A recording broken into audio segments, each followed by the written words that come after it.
नाज़रीन अस्सलाम वालेकुम।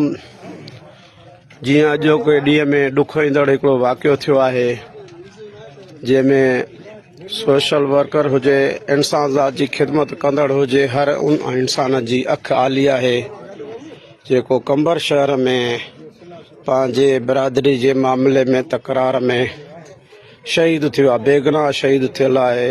सागर अली चांडियो सोशल वर्कर हुयो। अॼु उनजे तॾे ते मौजूदु आहियूं। उनजे तॾे ते ही मुअज़्ज़िज़ीन ऐं ॾुख में भरियल आहिनि, किथां किथां आया आहिनि हिन बिरादरी जे ॾुख में शरीक थियण जे लाइ। एडवोकेट अदी सलमा मुश्ताक भुट्टो बि आई आहे ऐं ॿिया मुअज़्ज़िज़ीन आहिनि। अॼु उन्हनि खां पुछूं था उनजे वालिद साहिब खां त साईं छा मसइलो हुयो ऐं ही उनजो वालिद साहिबु आहे। बाबा साईं कीअं मसइलो थी पियो आहे? साईं इहो मसइलो पूरो मसइलो राह गुनाह कुझु थी आहे। इन जे बारे में इहो कॾहिं खां वठी मसइलो हले पोइ ऐं तक़रीबन ॾेढ साल खनि थियो। 1.5 साल थियो हुयो ऐं उनखे बेगुनाह शहीद कयो वियो। बेगुनाह इन जे बारे में तव्हां छा चवंदो? बेगुनाह तव्हांजो छा बचो असांखे चवणो? हिनमहिल असां ॻाल्हायूं पिया, ॻाल्हाइण जो रस्तो असां वटि आहे कोन को। हिकु नाजाइज़, ॿियो क़त्ल आहे। अयां छा ॻाल्हायूं? तव्हां ॿुधायो जो आहे ॻाल्हाइण जी वाट त ॻाल्हायूं असां। नाज़रीन तव्हां ॿुधो पिया, बाबे साईं खां लफ़्ज़ निकिता निकिरनि, एॾी वॾी नाजाइज़ी आहे। ॾींहं ॾिठे जो शहर में क़त्ल कयो था। वैसे नादिर खान, इन मामले में तव्हां वॾी कोशिशि कई, तव्हां इन मामले खे कीअं ॾिठो? हीउ जेको बेगुनाह शहीद थियो, असल में इहो आहे त असां शुरू खां वठी कोशिशि कईसीं मसइले हल कराइण जे लाइ। नवाब साहब वटि बि असां वियासीं, मालिकनि सां बि मिलियासीं, कुझु तारीख़ूं बि थियूं नवाब साहब जूं। उन तारीख़ुनि ते जेको आहे नवाब साहब मौजूदु कोन हुया। तक़रीबन साल ॾेढ थी वियो आहे मसइले खे। त जीअं डिले थींदो वियो, डिले थियण खां पोइ ॿुधायां थो त हुननि दूर इहो मसइलो करे नुक़सानु कयो आहे। सागर शहीद थी वियो आहे। ॿियो हुनजो बिरादर जेको हुयो उहो ज़ख़्मी आहे, हॉस्पिटल आहे लाड़काणे। अलाह कंदो बहितरी थींदी। नाजाइज़ी त थी आहे जेका उहा दुनिया जी नज़र में, असांजी नज़र में, सभिनी में थी आहे।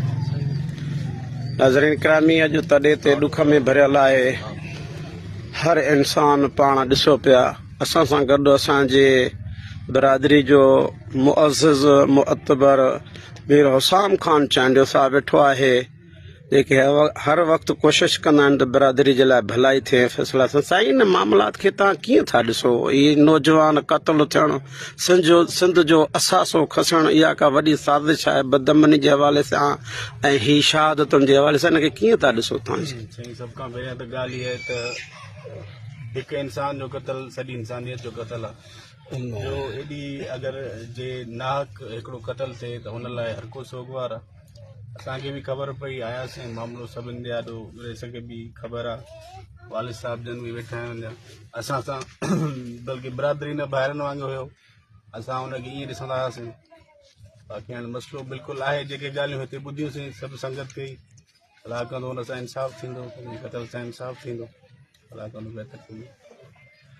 हर ॾुख में सुख में हर हिकु इंसान जी ख़िदमत कंदड़, मां त इहे चवंदो आहियां त लाड़काणे जो ईदी आहे। अब्दुल सत्तार ईदी कराची में वेठो आहे, पर फ़क़ीर अरसलान हबीब लाड़काणे में हर इंसानियत जे लाइ, ॾुख सुख जे लाइ ईदी आहे। साईं हिन खे तव्हां कीअं था ॾिसो ही मामलात खे?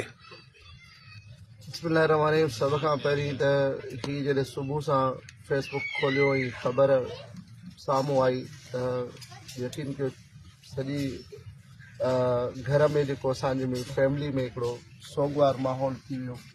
छो त सागर साईं, मां ईअं चवंदो, मां जॾहिं ॻाल्हाईंदो चवंदो सागर साईं हिकिड़ो अहिड़ो सुठो इंसानु हो जंहिंजी हर कंहिं सां मोहबत प्यार ऐं प्रीति। उनजे मथां हिकिड़ो माज़ इल्ज़ाम हुयो, जेको सिर्फ़ु इल्ज़ाम हो, उहो साबित बि न थियो। हीअ हसद साड़ ऐं जेको आहे नासवाबी जे करे हुनखे बेगुनाह शहीद कयो। हीउ हिकिड़ो वॾो सान्हो आहे, अलमियो आहे, ऐं ख़ासि करे चांडिया क़बीले जे लाइ त हीउ वॾो अलमियो आहे। त हिकु गभरू नौजवान खे बेगुनाह क़तल कयो वियो ऐं जंहिंजी कंहिं बि क़िस्म जी का बि उन मामले सां इन्वॉल्वमेंट न हुई, पर पोइ बि इहे उनखे फेस करे पियो। सदाईं कलम हथ में खणण वारे माण्हूअ खे क़तल कयो वियो, जंहिंजी मज़ामत जेतिरी कजे न उहा तमामु घणी घटि आहे। ऐं तव्हांजे तवसो सां असां जेको आहे SSP कंबर शहदाद कोर्ट ऐं DIG खां मुतालबो था कयूं त फिलफोर कातिलनि खे जेको आहे गिरफ़्तार कयो वञे ऐं जेकी बि इन मामले में मुलवस माण्हू आहिनि उन सभिनीनि खे कफ़ीर किरदार ताईं पहुचायो वञे, शहीद सागर जे खून सां इंसाफ़ कयो वञे। ऐं हिकिड़ो मैसेज ॾींदुमि त यार पंहिंजा अहिड़ा नौजवान थोरी कोई बि आहिनि बेगुनाह, पर जेकर उन्हनि खे का ख़ता बि हुजे हा त उनखे वेही मसलियत सां हल कंदा। उन मामले जो हल क़तल त कोन्हे कोन, ज़रूरु कातिल बि उनजे क़तल ते शर्मिंदा थींदा हूंदा, जिन क़तल कयो आहे उहे बि न शर्मिंदा हूंदा। यानी कि तव्हां DIG SSP खां था चओ त इहे आम रवाजी केसनि वांगुरु छॾाइजी वेंदा, इन्हनि खे कैफ़र किरदार ताईं पहुचाए वञे, सियासी कंहिं मामला जे हवाले न थी वञे इहो केस। बिल्कुलु। ऐं असांखे वरी पंहिंजे नवाब MPA सरदार अहमद ख़ान चांडियो मां बि इहा उमेदु आहे ऐं नवाब बुरहान ख़ान चांडियो साहिब मां बि इहा उमेदु आहे त हिन मामले खे जेको आहे बहितर नमूने सां ॾिसनि ऐं कातिलनि खे जेको आहे सज़ा ॾियाराइण में भरपूर किरदारु अदा कनि। छो त पोइ हिते जेको आहे उन्हनि जो इहो मिसकिन ऐं मज़लूम पीउ आहे जेको पंहिंजे जवान पुट जो जनाज़ो थोरी देरि में थींदो, उनजो लाश पंहिंजे कंधे ते खणंदो ऐं हिन जा कंधा त अवल ई कमज़ोर थी विया आहिनि। इन्हनि माण्हुनि खे कानूनी तौर ते सख़्तु सज़ा ॾियाराई वञे ऐं गुज़ारिश इहा कंदुमि त इन्हनि खे कानूनी तौर ते जेको आहे न फांसीअ जे तख़्ते ताईं पहुचायो वञे। असां सां मौजूदु आहे चांडिया इतिहाद जो साबिक़ा चेयरमैन साईं अब्दुल मालिक चांडियो साहिबु। साईं, अॼोके अलमनाक वाक़े ते खे तव्हां कीअं था ॾिसो, हिन जे लाइ छा था चवणु चाहियो? हीउ वाक़ियो जीअं की छोड़ींदड़ आहे, जीअं सुबुह ख़बर पई त इंतिहाई वॾो सदमो थियो ऐं पहिरियों त यकीन ई न पियो अचे त नौजवान असांजो सोशल वर्कर ऐं इन जा बि के दुश्मन थी सघनि था। हक़ीक़त में इन जा कई मामला सनातुला हूंदा आहे फेस कंदो ईंदो, पर हीउ वॾो मामिलो जेको पंहिंजी बिरादरी जे अंदरि हुयो ऐं हिनखे इल्ज़ाम जे हेठि हिनखे आंदो ऐं फेस बि करे पियो, मुंहुं बि ॾिए पियो, फ़ैसिलनि लाइ माना हीउ ख़त बि ख़ुदि वठी आयो हो। उनजे बावजूदि वॾी ज़्यादती कई वई आहे ऐं शहीद सागर खे शहीद कयो वियो आहे। असीं हिकु त हिन वाक़े जे सख़्त लफ़्ज़नि में मज़बूत कयूं था, ॿियो हुकूमत खां मुतालबो कयूं था SSP खां त हिन कातिलनि खे फौरन गिरफ़्तार कयो वञे, काॾे को परे जा न आहिनि ऐं हिननि खे अदालत जे कटाड़े में आणे ऐं सज़ा ॾिनी वञे। महिरबानी साईं। असां सां रईस अब्दुल नबी ख़ान चांडियो साहिबु मौजूदु आहे जेको बिरादरी जी हर ॾुख सुख में फ़ैसिलनि में मामलात में अॻुभरो हूंदो आहे, अॼु तॾहिं ते मौजूदु आहे। साईं, हिन अल्लाह लफ़्ज़ कोन्हनि, हिन मामले खे तव्हां कीअं था ॾिसो? बिस्मिल्लाहिर्रहमानिर्रहीम। इंतिहाई अफ़सोसनाक वाक़ियो थियो आहे। सागर जो जेतिरो दुख कजे उहो घटि आहे। बहितरीनु इंसान हो ऐं अवाम जो ख़ैर ख़्वाह सोशल वर्कर हो। असां सां तमामु मोहबत हूंदी हुअसि, दुख सुख में गॾु हूंदा हुआसीं। अॼु जीअं ई फेसबुक खोलियोसीं ख़बर पई, तमामु घणो दुख थियो ऐं असां हिन जी मज़म्मत बि कयूं था ऐं इंतिज़ामिया खां घुर था कयूं त हिन जा जेके कातिलनि फौरी तौर गिरफ़्तार कया वञनि ऐं उन्हनि खे सख़्त खां सख़्तु सज़ा ॾिनी वञे। साईं रईस रब्बानी ख़ान चांडियो साहिबु आहे शहदाद कोट जो, असांजी बिरादरी जो वॾो आहे। साईं, हिन तॾहिं ते वेठा आहियूं ॾुख में जेको आहे सो वरितल आहियूं, इन ॾुख जे हवाले सां तव्हां छा चवंदव सागर जे बारे में? असां इहो चवंदासीं त अहिड़ा सोशल वर्कर, अहिड़ा नियत जा भला सुठा साफ़ माण्हू बिना वीचार जे न सबूत कनि न काश, ऐं अहिड़नि खे मारणु इहो असांजे चंडनि जी जेका रस्म आहे तमामु ग़लति आहे। इहो हक़ु न आहे, इन्हनि माण्हुनि खे तकलीफ़ अचणु खपे। इन में नवाब साहिब बि मदद करे, ऑफिसर बि उथनि ऐं इन्हनि जे ख़ैरु कराइण में बि असां को बि किरदारु अदा न कयूं। अहिड़े ज़ालिमनि खे तकलीफ़ अचे त ॿीहर बि अहिड़े शहज़ादनि, अहिड़े सुठनि, अहिड़े असासनि हीरनि खे ॿीहर को शहीद न कनि। महिरबानी साईं। ऐं ही त असांजा चांडिया बिरादरी जा सूंहं हुया, पर असां सां गॾु असांजी भेण, असांजी अधी एडवोकेट सलमा मुश्ताक भुट्टो हर वक़्तु सागर सां जेको तालुक़ु हूंदो हो उथण वेहण, अॼु उहा बि तॾहिं ते जीअं ख़बर पई अथसि त पहुची वई आहे। हुन अॼु तव्हां कीअं था ॾिसो भेण? सागर ज़िंदगीअ सां प्यार कंदड़ नौजवान हुयो ऐं सोशल मीडिया ते अगरि जेको हुन सां एड हूंदो त सागर जे कम खां सभु वाक़िफ़ आहिनि। ॿियो मां हिते निमाणो अर्ज़ु रखंदमि त सरदार असांजो नबी पाक सल्लल्लाहु अलैहि वसल्लम जन आहिनि, रहिया आहिनि।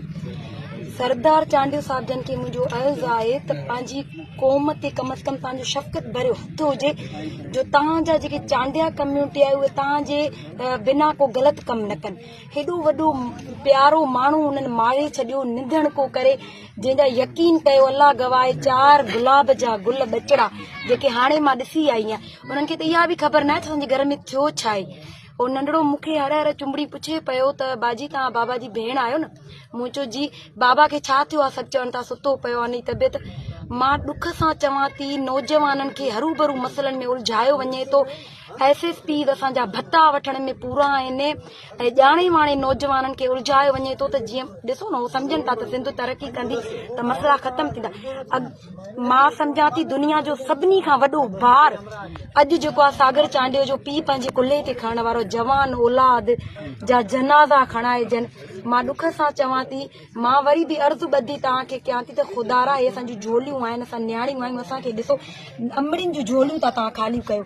हुनजी वञी हिन वक़्तु जेका तव्हां तॾे ते विहारे छॾी, हुनजा 4 शहर, हुनजी माउ जेको हिकिड़ो बच्चो हिते पियो आहे, ॿियो हुते खणी वेठी आहे, जेको ज़िंदगी ऐं मौत सां विड़ी रहियो आहे। मां चांडिया कम्यूनिटी जी नौजवाननि खे अर्ज़ु कंदमि त हिननि जी मदद बि कई वञे। ऐं जेके माण्हू चवंदा आहिनि सोशल वर्कर घरनि में भरनि था, हिन वक़्तु मां अंदरि वई आहियां त सागर वटि जेको आहे पूरी हिकु खट बि कोन्हे का। उहो ईमानदार नौजवान पंहिंजे हड़ऊं तड़ऊं हणी अवाम जी मदद करण वारो नौजवान अवां मारे विधो आहे। मां वरी बि रिक्वेस्ट कंदमि त ख़ुदारा सागर जे लाइ उथो। हिन वक़्तु बि मूंखे कंहिं ॿुधायो त सागर ते सिविल सूट्स हली रहिया आहिनि, उनजो अलाए छा फ़ैसिलो हूंदो, उनजी फैमिली तमामु पोइ जीअं त तव्हां कानून सां वास्तो रखियो थियो, कानून एॾो ख़ामोश छो आहे? एॾनि नुक़साननि ते कानून हरकत में नथो अचे। कोर्टनि में वञ त फरियादी जेको आहे सो ज़लील थींदो थो वञे। आख़िर कानून में इंसाफ़ न मिलंदो त अहिड़ा वाक़िया थींदा। इन कानून खे कोर्टनि खे कीअं बहितर कजे जो ॾोहीअ खे जेको आहे सो सज़ा त मिले, तॾहिं त आवाम जेको आहे हीअ जेको हालात थियनि था, हिन में बारे में तव्हां छा था चवणु चाहियो? मां हमेशह 2 लफ़्ज़ मर्द भाई साहब जन जा चवंदी आहियां त हिकिड़ा सिंध जा पुट, ॿिया सूअर जा पुट। जेको ईमानदार हूंदो, हे कुर्सियूं अलाह जूं इमानतूं आहिनि, हिननि में जो चुंबड़ी वेहंदा। पहिरियां बि मां ईअं ई चयो आहे त कोर्टुनि खे आज़ादु छॾियो। हिते तव्हां जेको आहे अगरि ऐसे शइ जी हद जो थाणो हटाए लिखंदो फलाणो वॾेरो थाणो ओताक त इहो को इन में वाधारो कोन्हे। हिते फ़ोन्स कॉल्स थियूं अचनि, फ़ैसिला असांजी ज़िंदगियुनि जा फ़ोननि ते था ॿुधाया वञनि। माण्हू कोर्टुनि ताईं पुॼंदे मारिया था वञनि या खपाया था वञनि। शाहिदनि खे पिस्टल रखी चवनि था त शाहिदी ॾिनी त तुंहिंजा ॿार मारींदासीं, तुंहिंजी धीउ जी उघाड़ी वीडियो करे वायरल कंदासीं। सो मां इहो चवंदमि अदालतुनि खे बि मुंहिंजो निमाणो अर्ज़ु आहे। मां पहिरियां बि चयो आहे त अगरि जे मिसिंग पर्सन माण्हुनि खे खंबियो थो वञे न, हक़ सच जे लाइ हिननि खे खंबियो न, जेके नौजवाननि खे टुकड़ा टुकड़ा करे लाश था ॾियनि। मां पाण माउ आहियां, सागर मूंसां एतिरो किलो तो मूंखे ईअं लॻे थो त अॼु मुंहिंजे पुट जो जनाज़ो आहे। शायदि कंहिंखे तकलीफ़, मूं जीअं ॾिठो सागर जहिड़ो खिलणो ॻाल्हाइणो माण्हू जेको ॿियनि जी मदद कंदो, जेको न्याणियुनि जी छपर शाम हुयो, उन्हनि खां जो तव्हां असांखे महरूम कंदव। ख़ुदारा मां अदालतुनि खे बि इहा रिक्वेस्ट कंदमि, आर्मी ऑफ चीफ खे त कम से कम फ़ौजी अदालतूं ॾिनियूं वञनि, जिन में विदिन साल था थियनि फ़ैसिला था अचनि। ऐं ॿियो मां सभिनी खे इहो ई अर्ज़ु कंदमि त सागर जे लाइ आवाज़ उठायो, छो जो सागर हिन ॻोठ जो हीरो हुयो। मां सम्झां थी त ॻोठ हाणे निंदण को थी वियो। जॾहिं मां हिते पहुतमि मूंखे लॻे पियो त हाणे उहो आवाज़ ई कोन्हे जेको ॻाल्हाईंदो। महिरबानी अदी, तव्हांजी महिरबानियूं। तव्हां अदालतुनि ते ॻाल्हायो, माहौल ते ॻाल्हायो। अॼु शहदाद कोर्ट जे हिन पाड़े में वेठा आहियूं, जेका हर अख आली आहे, जंहिंजा तव्हां हे मनाज़र ॾिसी रहिया आहियो। सिज लही चुको आहे ऐं माण्हुनि जो जमे गफ़ीर मुअज़्ज़िज़ीन जो तव्हां ॾिठो आहे, जेको बेगुनाह शहीद कयल सागर अली चांडे जे तॾे ते वेठो आहे। असां हथ ॿधी निमाणो अर्ज़ु था कयूं सॼी सिंध जे हर हिकु इंसान खे, ॿेली नंढनि वॾनि इख़्तिलाफ़नि ते पंहिंजा बचा न मारियो। कंहिंखे जेको आहे सो कंहिं वञे खे बेवा न कयो, कंहिं पीउ जो सहारो न खसियो। महिरबानी साईं, अल्लाह तव्हांखे सलामत रखे।